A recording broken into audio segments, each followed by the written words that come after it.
Assalamualaikum warahmatullahi wabarakatuh. Berjumpa lagi dengan saya di kelas kimia analisis. Pada kesempatan kali ini kita akan mendiskusikan mengenai titrasi redoks, yaitu titrasi oksidasi dan titrasi reduksi.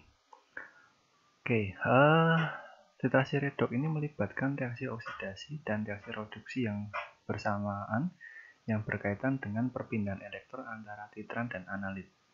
Jadi titrasi redoks ini banyak digunakan untuk penentuan kadar logam ataupun senyawa yang dia akan bersifat sebagai oksidator atau sebagai reduktor. Jadi konsep dari titrasi redoks ini adalah perpindahan elektron. Seperti yang kita tahu, elektron itu tidak bisa dibagi, tetapi dia dapat berpindah dari satu reaktan ataupun satu zat ke senyawa ataupun ke zat yang lain. Dalam titrasi redoks kita akan menggunakan beberapa istilah. Yang pertama adalah oksidasi, yaitu oksidasi itu adalah suatu proses ketika sebuah zat ataupun sebuah senyawa atau sebuah spesies itu kehilangan elektron, kemudian dia akan mengalami kenaikan bilangan oksidasi. Sedangkan reduksi adalah proses penangkapan elektron oleh suatu senyawa atau suatu molekul yang akan menyebabkan penurunan bilangan oksidasinya. Kemudian ada istilah lagi yang namanya oksidator. Oksidator adalah molekul yang menerima elektron dari molekul lain, atau dia disebut sebagai agen pengoksidasi. Sedangkan reduktor, dia adalah molekul yang memberi elektron ke molekul lain, atau disebut sebagai agen pereduksi.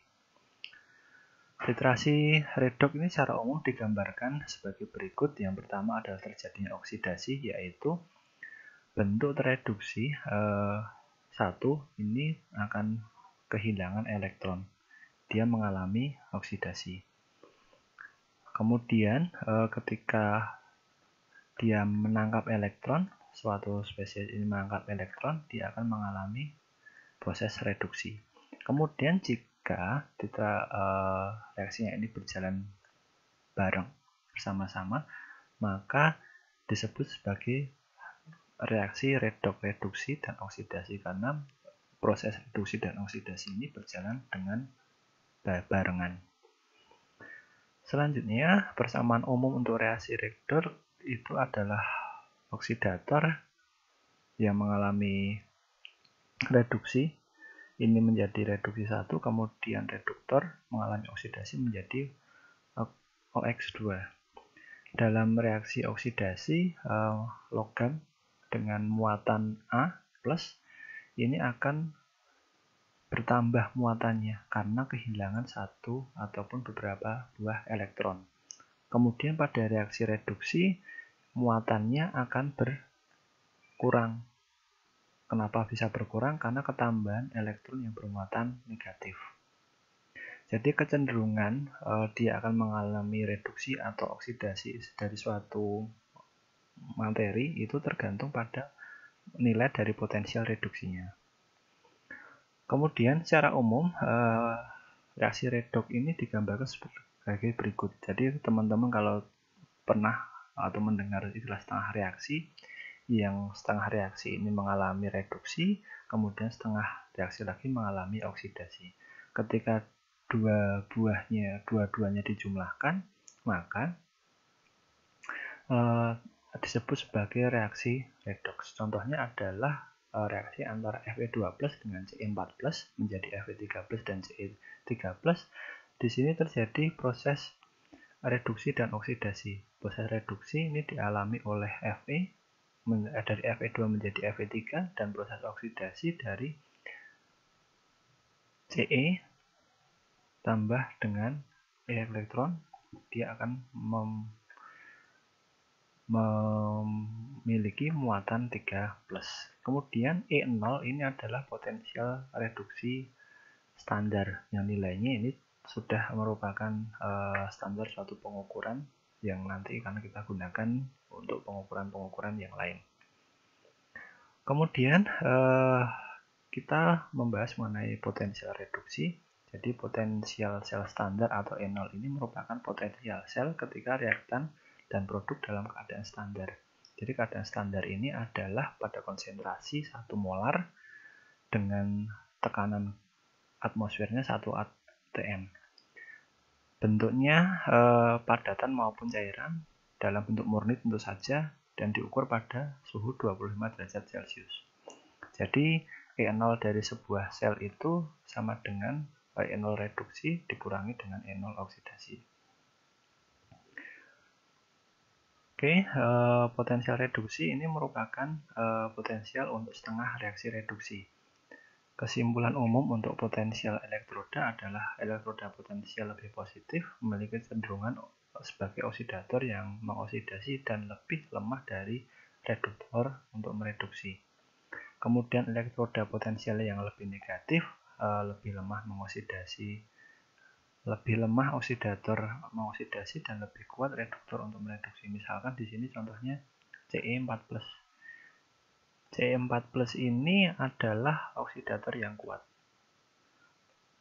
Tandanya dari mana? Kalau dia ini positif, maka dia berupa oksidator. Kalau dia adalah tandanya dia negatif, atau potensialnya negatif, dia akan cenderung sebagai reduktor yang kuat. Gitu ya. Tapi ingat teman-teman untuk potensial reduksi ini jangan bingung, nanti kalau dia dibalik dia nilainya juga akan terbalik dari positif menjadi negatif. Nanti akan kita bahas di slide selanjutnya. Ini adalah beberapa nilai potensial reduksi untuk persamaan setengah reaksi dari beberapa molekul ataupun beberapa spesies. Di sini dari yang paling kuat untuk sebagai oksidator adalah F2 dalam contoh ini, dan yang paling kuat sebagai reduktor adalah Li+. Kemudian kita berkenalan dengan bilangan oksidasi atau bilox. Jadi bilangan oksidasi adalah bilangan yang ditetapkan pada sebuah atom atau sekumpulan atom yang digunakan untuk melacak banyaknya elektron yang tersedia untuk ditransfer dan jika reaktan yang diberikan teroksidasi atau tereduksi dalam sebuah reaksi. Jadi kita tahu berapa elektron yang akan dikirimkan ataupun diterima dari bilangan oksidasi yang dimiliki oleh masing-masing unsur ataupun sekumpulan atom. Beberapa atom ini memiliki lebih dari satu bilangan oksidasi. Nanti akan kita ketahui unsur-unsur mana saja yang mempunyai bilangan oksidasi lebih dari satu. Oke, jika Z adalah unsur, atom unsur bebas, ini dia selalu memiliki bilangan oksidasinya 0. Contohnya atom tunggal, diatomik atau poliatomik, Al, Mg, K, Fe, Cl2, O2, dan S8 ini nilai bilognya adalah 0. Kemudian jika Z-nya adalah ion, maka bilog atau bilangan oksidasinya sesuai dengan muatannya. Contohnya di sini adalah Cl-. Cl-1 maka bilognya -1. SO4 2- dia bilognya -2- dan PO4 3- dia adalah 3-. Jadi kalau dia adalah ion, lihat saja muatan ataupun di sini nanti bilangan oksidasinya sesuai dengan muatannya. Kemudian jumlah bilangan oksidasi unsur-unsur dalam satu molekul atau ion adalah sama dengan muatan molekul atau muatan ionnya, yaitu sama dengan 0. Jadi misalkan di sini ada HCl, maka bilog dari HCl itu adalah 0. Oke ya. Kemudian ion logam mungkin memiliki berapa bilangan oksidasi tergantung dari muatannya. Banyak unsur, contohnya di sini adalah besi, ini bisa dia berupa Fe2 atau Fe3. Kalau Fe2 bilangan oksidasinya adalah 2 dan Fe3 bilangan oksidasinya adalah 3. Kemudian tetapkan bilangan oksidasi -2 pada oksigen tanpa pengecualian. Jadi semua oksigen ini, unsur oksigen ataupun oksigen itu bilangan oksidasinya adalah -2. Namun ada beberapa pengecualian. Yang pertama, untuk dia sebagai unsur, contohnya adalah O2, bilang oksidasinya adalah 0 karena peraturan yang awal tadi semua senyawa netral itu bilangan oksidasinya adalah 0. Kemudian saat oksigen merupakan bilangan dari bagian peroksida, maka bilangan oksidasinya adalah -1.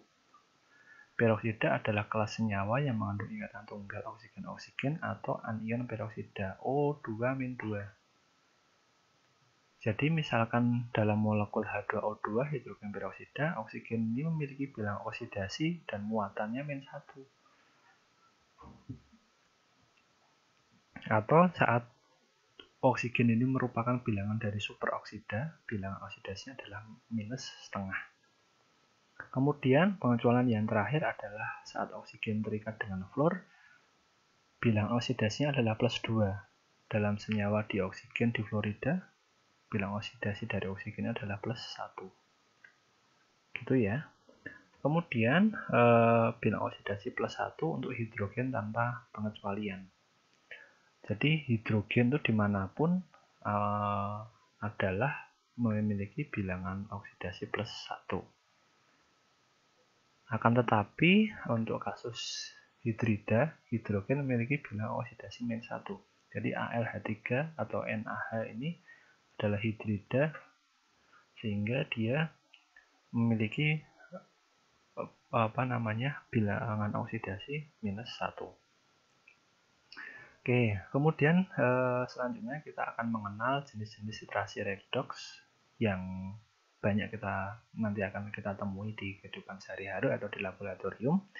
Jadi titrasi redoks ini sama dengan titrasi yang lain, dinamai berdasarkan larutan standar yang digunakan. Yang pertama adalah metode oksidimetri. Dia titranya akan mengalami oksidasi. Yang pertama adalah permanganometri dengan larutan standar KMNO4, serimetri, Ce4 sulfat, iodometri, io2, bromatometri dengan brom oksida, dan dikromomatometri dengan kalium dikromat. Sedangkan reduktometri ini menggunakan iodometri metodenya dengan larutan standarnya adalah natrium tiosulfat. Oke, Na2S2O3. Teman-teman jangan sampai salah dalam istilah iodometri dan iodimetri. Iodimetri ini adalah larutan standarnya I2, kemudian kalau iodometri menggunakan natrium tiosulfat. Oke, selanjutnya reagen yang berperan sebagai reduktor atau oksidator ini adalah reagen yang mengalami autooksidasi.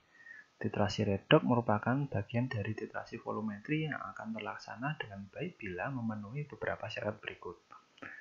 Yang pertama, kesetimbangan redoks tercapai dengan cepat setiap penambahan volume titran. Kedua, adanya indikator sebagai penunjuk titik akhir stoikiometri.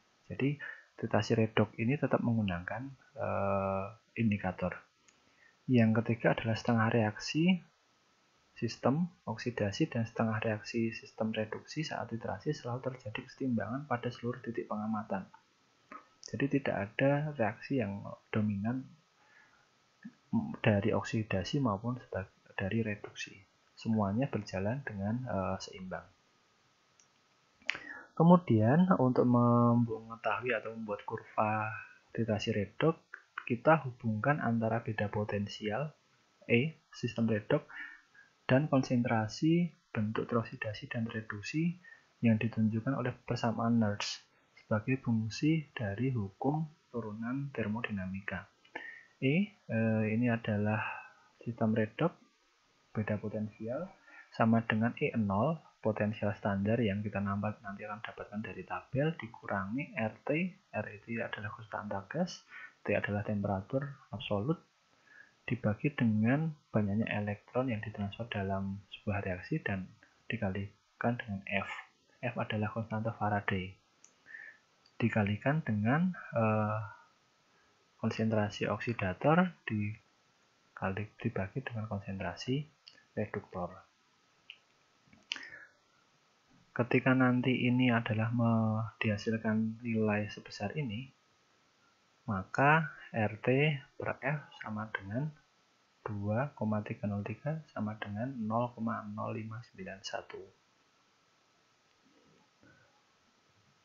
Kemudian dalam titrasi redoks, zat atau ion yang terlibat dalam reaksi berubah secara kontinu yang akan mempengaruhi perubahan potensial ataupun E dalam larutan tersebut.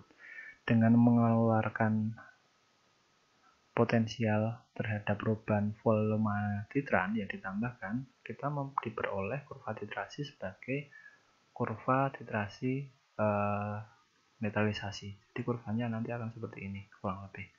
Ini jelek gambarnya. Seperti ini. Contohnya di sini adalah Vero 0,1 N sebanyak 100 ml titrasi monolarutan standar seri Ce4+, 0,1 N dalam suasana asam sulfat encer. Kita bisa membuat kurva dengan seri sebanyak 10, 50, 90, 99,9, 100, 101, dan 110. Kita ketahui potensi Vero menjadi Veri itu plus 0,77 dan Sero menjadi seri. Sero ini Ce4+, seri itu Ce3+, itu sebesar plus 1,45. Oke, nanti akan didapatkan grafik seperti titrasi asam basa. Kemudian sebelum kita nanti praktikum ataupun sebelum kita nanti belajar lebih jauh, kita harus bisa menyamakan persamaan sebuah reaksi menggunakan metode setengah reaksi. Jadi untuk menyamakan titrasi redoks ini kita bisa menggunakan cara bilox, bilang oksidasi, ataupun menggunakan cara setengah reaksi.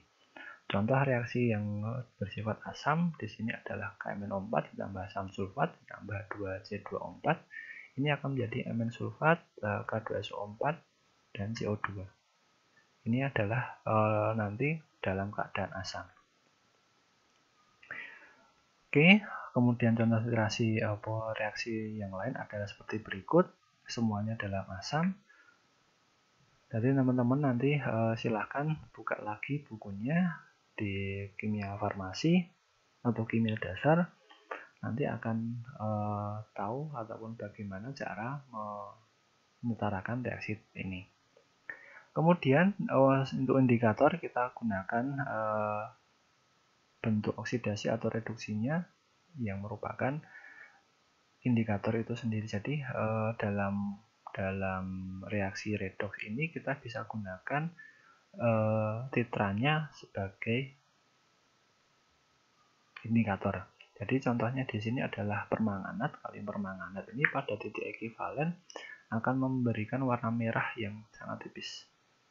Kemudian cerium sulfat berwarna kuning dan iodium berwarna coklat yang direduksi menjadi senyawa yang tidak berwarna. Jadi titik akhir titrasinya nanti terjadi ketika warna dari larutan itu menjadi hilang atau menjadi tidak berwarna, dari yang berwarna menjadi tidak berwarna. Kemudian kita juga bisa gunakan indikator yang spesifik seperti kanji yang akan nanti bereaksi dengan I membentuk warna. Kemudian indikator redoks yang dapat berwarna pada keadaan reduksi dan teroksidasi ini contohnya difenilamin dan virolin. Oke, kita bahas satu-satu teknik yang lebih mendetail. Yang pertama adalah permanganometri. Jadi permanganometri ini penetapan suatu reduktor dengan oksidasi oleh larutan kalium permanganat sebagai standar dalam lingkungan atau dalam suasana asam.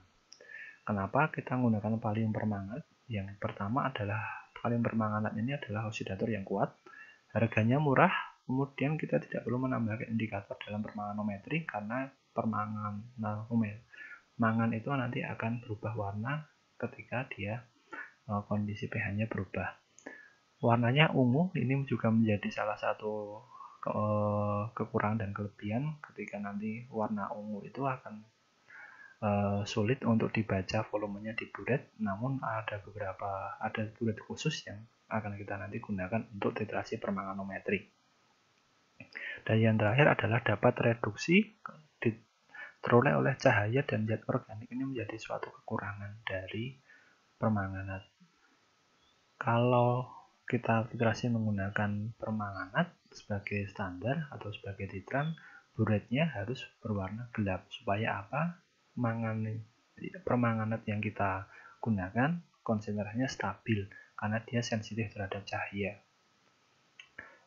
Kemudian mangan ini memiliki beberapa bilangan oksidasi dari 2, 3, 4, 6, dan 7. Spesiesnya adalah seperti ini, yang MnO4 2-, kemudian MnO2, Mn3+, Mn2+. Namun reaksi yang paling umum dilakukan adalah MnO4+ ditambah H+, ditambah elektron menjadi Mn2+ dan 4H2O dengan nilai standarnya, potensi reduksi standarnya 1,51 volt. Berat ekivalen kemarin kita sudah membahas itu, Be sama dengan berat molekul per N. N-nya adalah jumlah elektron yang ditransfer ataupun dilepas ataupun ditambahkan. Di sini ada 5 elektron. Jadi Bm per 5. Kalium permanganat dalam suasana asam dengan adanya penambahan asam sulfat encer, sehingga kalium permanganat tereduksi menjadi plus 2, ion mangan 2 atau mangan 2 plus.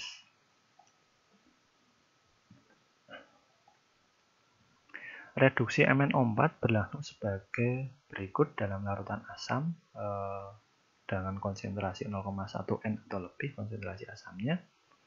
Permanganat terjadi perubahan warna dari ungu menjadi tidak berwarna, yang merupakan adanya spesies MnO2+. Kemudian dalam larutan netral antara pH 4-10, MnO4- ini akan bereaksi dengan 4H+ dan 3 elektron menjadi MnO2 dan 2H2O. Bi-nya perhatikan dia berbeda-beda baik dari larutan asam, netral maupun bahkan dalam larutan basa. Dalam larutan basa hanya terjadi satu transfer elektron sehingga Bi sama dengan Mr. Jadi nanti teman-teman perhatikan reaksinya dengan seksama apakah itu di larutan asam, basa ataupun netral. Kemudian asam sulfat ini merupakan pemberi suasana asam yang baik sehingga titik akhir terasi mudah diamati. Tidak menghasilkan produk turunan atau produk samping yang nanti bereaksi dengan titran, yang nantinya ketika ada produk turunan ataupun produk reaksi samping itu sangat mengganggu proses titrasi. Jika menggunakan HCl, ini akan terbentuk gas klor yang dapat teroksidasi oleh kalium permanganat sehingga kebutuhan kalium permanganatnya lebih banyak daripada yang seharusnya. Kemudian titrasi permanganometri ini tidak merupakan indikator karena warna larutan kalium permanganat ini dapat menjadi indikator sendiri atau indikator. Jadi larutan MkMnO4 ini dari warnanya ungu ini berubah menjadi yang tidak berwarna. Tetapi ketika larutannya sangat encer, kita dapat menggunakan veronin yang berwarna biru atau dimetilamin yang berwarna ungu. Ini dalam kasus kalium permanganat sangat encer. Permanganat bereaksi secara tepat dan dengan banyak zat yang bereduksi berdasarkan reaksi tersebut, namun ada yang perlu dilakukan pemanasan ataupun penggunaan katalis untuk mempercepat reaksi. Jadi hampir semua zat itu dapat bereaksi dengan permanganat dalam reaksi redoks, namun ada beberapa yang memerlukan pemanasan ataupun menggunakan katalis untuk mempercepat reaksi. Mn2+ yang terbentuk dalam reaksi dapat menjadi katalis sehingga disebut sebagai autokatalis. Kemudian dalam masalah kestabilan, kalium permanganat ini mampu mengoksidasi air sebagai berikut. Jadi MnO4 plus H2O ini menjadi MnO2 dan nanti akan mengendap dan terbentuk gas O2. Basa, cahaya, panas, dan ion Me2 akan mempercepat reaksi tersebut. Kemudian untuk menanggulanginya ataupun menguranginya, kita gunakan buret yang berwarna coklat untuk mengurangi efek dari sinar matahari, panas, yang akan menghasilkan endapan MnO2 dan gas oksigen. Kemudian pembuatan KMnO4 ini dapat kita lakukan dengan cara melarutkan KMNO4 padatan dalam aqueous sesuai dengan konsentrasi dan jumlah dikehendaki. Setelah kita larutkan dengan sempurna, didiamkan selama 24 jam sehingga reaksi penguraiannya selesai atau dipanaskan untuk mempercepat reaksi peruraian. Lalu disaring untuk menghilangkan semua MnO2 yang terbentuk karena dapat menjadi katalis reaksi pembentukan MnO2 yang lainnya. Jadi setelah dibuat, didiamkan, atau ketika terburu-buru ya kita lakukan pemanasan. Setelah itu, bila ada residu kita saring untuk menghilangkan MnO2 yang terbentuk. Jadi untuk standarisasi kalium permanganat dapat kita gunakan asam oksalat, natrium oksalat maupun besi murni dalam suasana asam. Jadi berat ekivalen asam oksalat itu sama dengan Bm per N. N-nya adalah 2 karena dalam reaksi-reaksi ini perpindahan elektronnya adalah 2. Kemudian untuk penyimpanan kalium permanganat ini disimpan dalam botol yang berwarna atau botol coklat dan tidak diasamkan. Ketika nanti larutannya ini ada asam, reaksi ini akan terjadi. Jadi terjadi pembentukan MnO4 dan gas oksigen yang akan mempengaruhi konsentrasi dari permanganat yang sudah kita buat sebelumnya. Untuk penggunaan titrasi permanganometri ini dapat kita gunakan untuk penentuan kadar Fe, Sn, C2O4, NO2, dan SO3 yang kita dapat lakukan secara langsung. Dan juga kita dapat lakukan untuk analisis Cr2O7, Ca2+, dengan titrasi yang tidak langsung. Dalam cara ini reduktornya ditambahkan secara berlebih, kemudian kelebihannya itu titrasi dengan kalium permanganat. Kemudian teknik yang kedua adalah serimetri, yaitu menggunakan larutan cerium 4 sulfat sebagai titranya. Dalam suasana asam sulfat encer, ya, cerium sulfat ini adalah merupakan oksidator yang kuat yang lebih stabil daripada kalium permanganat. Cerium 4 ini hanya dapat dioksida menjadi cerium 3. Kemudian keuntungan dari penggunaan cerium 4 ini dia lebih stabil dari kalium permanganat, tidak memerlukan treatment khusus ataupun buret khusus dalam penyimpanannya ataupun dalam titrasinya. Kemudian pendidian yang lama tidak menyebabkan perubahan konsentrasi berbeda dengan pendidian yang lama ketika menggunakan kalium permanganat. Kemudian dapat digunakan untuk menetapkan sampel yang sama yang mengandung klorida. Kemudian reaksi ini memberikan perubahan valensi sederhana. Sederhana di sini adalah 1, sehingga Bi-nya sama dengan berat molekul. Kalium permanganat memiliki Bi yang sesuai dengan reaksi yang digunakan. Berbeda dengan kalium permanganat yang berat ekivalennya bisa berbeda-beda tergantung reaksinya. Namun ketika kita menggunakan cerium, Be-nya adalah sama dengan Mr-nya. Cerium 4 sulfat ini juga merupakan oksidator kuat, dapat menetapkan semua sampel yang ditetapkan dengan permanganometri. Jadi salah satu kelebihan dari serimetri ini dia stabil terhadap sinar, panas, dan yang lainnya. Namun cerium sulfat ini harganya lebih mahal daripada kalium permanganat. Itu yang menjadi problem. Untuk pembuatannya cerium sulfat ini dibuat dari amonium tetrasulfatoseriat atau amonium heksanitroseriat yang kemudian diubah menjadi cerium sulfat.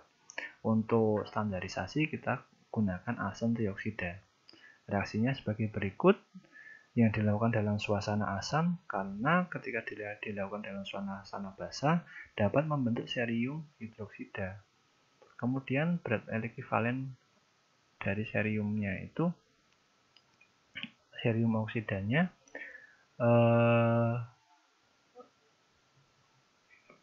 Bm atau berat molekul dibagi N. N-nya adalah sini 4. Teman-teman bisa perhatikan bahwa di sini ada 4 buah elektron yang dipindahkan. Kemudian selanjutnya adalah metode iodometri atau titrasi tidak langsung. Jadi tingkat iodometri ini larutan sebagai menitarnya atau larutan yang ada di berat adalah natrium tiosulfat. Jadi analat ataupun zat yang kita analisis itu harus berbentuk suatu oksidator yang cukup kuat. Proses reaksinya ini dapat kita gambarkan seperti berikut. Lalu selalu direduksikan terlebih dahulu dengan Ki, sehingga akan berbentuk ataupun menghasilkan I2, yang kemudian I2 yang dihasilkan ini diterasi dengan natrium tiosulfat. Contohnya di sini adalah penentuan kalium dikromat, kromium Cr2O7 menggunakan metode iodometri.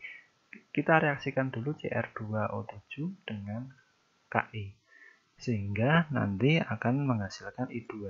I2-nya kemudian kita terasi dengan tiosulfat.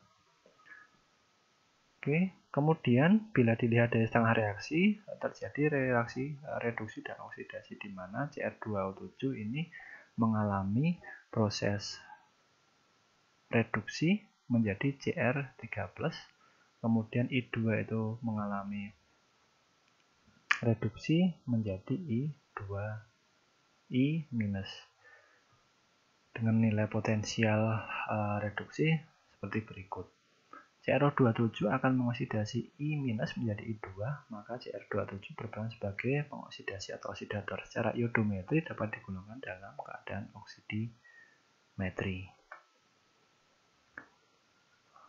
Kemudian untuk reaksi yang lain S4O6 ini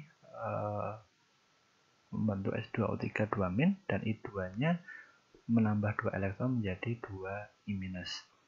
Maka daya reduksi dari iodida cukup besar ini, sehingga reaksi berjalan cepat dan bersifat khas karena oksidator lain tidak dapat mengubah S2O3 menjadi S4O6. Kemudian reaksi reduksi I2 menjadi I- oleh natrium tiosulfat sudah memberikan perubahan warna dari warna coklat menjadi tidak berwarna. Namun titik akhir titrasi ini akan sulit diamati akibat perubahan warnanya yang samar. Dan untuk mengidentifikasinya, kita dapat menambahkan indikator berupa pati atau amilum yang ditambahkan saat mendekati titik akhir titrasi. Ketika nanti setelah mendekati titik akhir titrasi, perubahan warnanya dari biru pekat menjadi bening tak berwarna. Untuk pembuatan larutan standar natrium tiosulfat, kita dapat menimbang dari padatan natrium tiosulfat yang berwarna bening transparan. Kalau natrium tiosulfatnya sudah rusak, dia ditandai dengan warnanya menjadi kuning dan kemudian terbentuk belerang. Larutan natrium tiosulfat ini perlu distandarisasi karena sulit didapat dalam keadaan murni dan juga kestabilannya mudah dipengaruhi oleh beberapa hal. Contohnya adalah pH. Nanti ketika pH-nya kurang dari 5, dia akan mengalami penguraian. Ataupun juga karena kerusakan oleh sinar matahari. Sehingga penyimpanannya harus dalam botol kaca ataupun botol yang gelap. Kemudian ada bakteri Thiococcus yang dia akan merusak dari tiosulfat yang kita hasilkan. Kemudian penguraian oleh asam karbonat dari CO2 yang terlarut. Jadi dalam pembuatan larutan natrium tiosulfat ini pastikan air yang kita gunakan bebas CO2. Untuk reaksi dalam pembakuan ataupun standarisasi, kita menggunakan bahan baku primer K2 kalium dikromat, KiO3, KbO3 dengan reaksinya seperti berikut, teman-teman bisa lihat sendiri. Kemudian iodium yang dilepas yang dihasilkan di titrasi menggunakan tiosulfat. Jadi kita bisa menggunakan pembakuan ataupun standarisasi natrium tiosulfat dengan reaksi-reaksi ini, terserah dari nanti yang ada di lab apa kita gunakan. Kemudian dalam proses titrasinya, I2 yang berlebih yang sebelumnya telah kita tambahkan ke dalam sampel atau analit itu akan bereaksi dengan natrium tiosulfat yang akan membentuk NaI, KCl, dan Na2S2O. Nah, untuk titrasi iodometri ini kita gunakan untuk penentuan kadar ClO-, IO3-, Cr2O7, H2O2, O3, Cu, dan Fe3+. Yang selanjutnya adalah metode iodimetri. Ini adalah titrasi langsung menggunakan I2 sebagai larutan standar. Iodium digunakan sebagai larutan standar untuk menitrasi zat-zat reduktor. Dalam metode ini, analit dioksidasi oleh I2 sehingga I2 tereduksi menjadi ion iodida. Iod merupakan oksidator yang tidak terlalu kuat sehingga hanya zat-zat yang merupakan reduktor yang cukup kuat yang dapat dititrasi, jadi penggunaannya terbatas. Indikator yang digunakan adalah amilum dengan perubahan warna dari tidak berwarna menjadi biru, kebalikan dari pada saat kita menggunakan titrasi iodometri tadi. Pada titrasi iodimetri, iod atau I2 sebagai zat padat suka larut dalam air, yaitu hanya sekitar 0,013 mol per liter pada suhu 25 derajat Celcius, tetapi sangat mudah larut dalam larutan Ki karena membentuk ion I3-. Jadi pembuatan larutan I2 ini ada teknik tersendiri. Tidak hanya dilarutkan dengan air, tapi juga ditambah dengan Ki. Larutan yang dibuat dengan Ki ini sebagai pelarutnya, larutan iod ini tidak stabil sehingga perlu distandarisasi, dan ketika mau digunakan harus distandarisasi. Ketidakstabilan ini ada beberapa yang menyebabkan. Yang pertama adalah penguapan oleh iod sendiri. Yang selanjutnya adalah reaksi iod dengan karet, gabus, atau bahan organik lain yang mungkin masuk dalam larutan lewat debu atau asap. Jadi dalam penyimpanannya kita tidak menggunakan karet, gabus, atau bahan organik. Kita gunakan bahan terbuat dari kaca. Kemudian iod ini dapat rusak oleh udara pada pH yang rendah. Oksidasi ini dipercepat oleh cahaya dan panas sehingga penyimpanannya tidak boleh dilakukan di tempat yang panas. Larutan hendaknya disimpan dalam botol yang gelap. Harus dihindarkan kontak dengan material organik maupun gas mereduksi seperti SO2 dan H2S. Kemudian, larutan baku iod sering distandarisasi dengan natrium tiosulfat. Selain itu, bahan baku primer yang dapat digunakan adalah arsenik oksid pada pH netral. Reaksinya adalah seperti ini, teman-teman bisa amati. Kemudian, reaksi di atas menunjukkan bahwa sebenarnya iod terlalu lemah untuk mengoksidasi H3ASO3. Namun dengan menitrasi pada pH yang cukup tinggi, maka larutan kesetimbangannya bergeser ke kanan. H+ yang terbentuk diikat oleh OH- dalam larutan yang berlebih oleh OH- tersebut. Pada umumnya pH tersebut antara 7-9 dan tidak terlalu basah karena akan mendorong disposisi I2 yang terlalu banyak.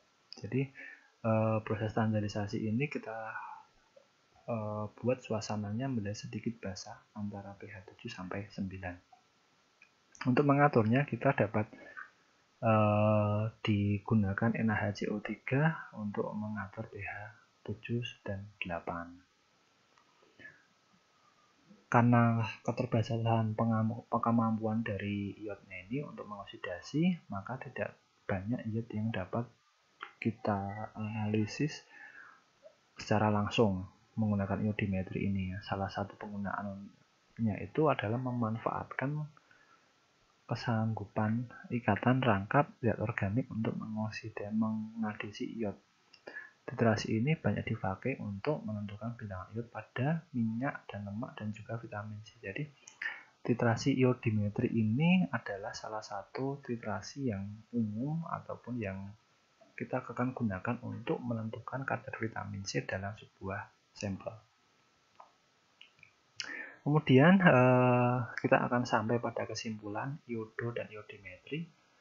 Kesimpulannya adalah iodometri adalah titrasi yang berdasarkan kepada reaksi redoks dengan menggunakan natrium tiosulfat sebagai larutan standar.